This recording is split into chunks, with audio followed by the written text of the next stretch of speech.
magkape.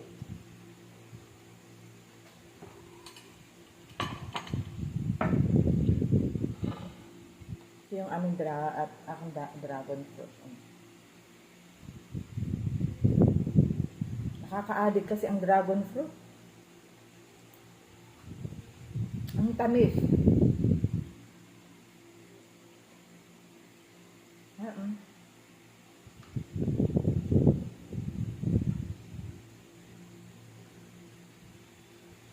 Sarap.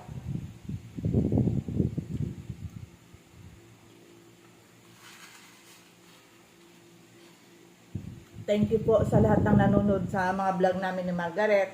At sa mga manunood pa, thank you so much po sa lahat ng followers namin. Love, love, love, babush!